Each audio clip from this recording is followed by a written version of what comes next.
how to perfectly clean, condition, and shine your old pair of Doc Marten boots.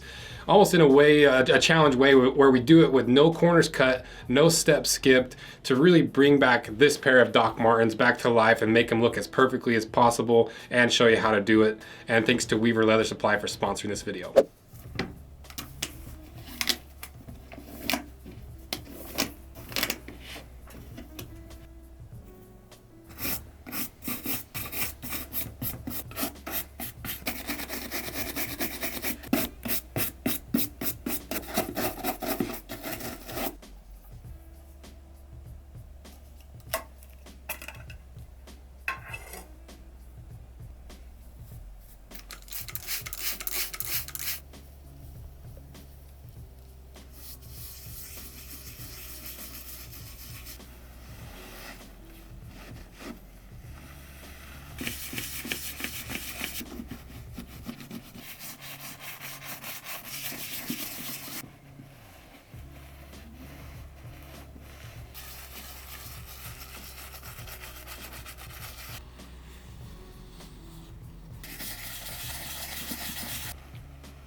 I think these turned out so good. It's crazy how much just a little bit of polish, a little bit of conditioner, and a lot of elbow grease can really revive a pair of docks. And all the material, a lot of the materials and a lot of the supplies we use in this video can be found on weaverleathersupply.com, and you can save 10% with the code RoseAnvil because they're sponsoring this video. And they're a really great resource for stuff like little projects like this, like reviving your pair of docks, all the way up to doing your own leather working, your own leather projects, because they have everything you need. They have the raw materials like leather, they've got the hardware, they've got the equipment, they've got tools that you're gonna need. It's a really great one-stop shop. Weaver knows exactly what they carry, why they carry it, and what's gonna work best for your project that you're working on. So check out the links in my description with a list of all the different things that we used, and don't forget to use the code RoseAnvil for that 10% off. And thanks again to Weaver Leather Supply for sponsoring this video, and thanks to you guys for watching. See ya.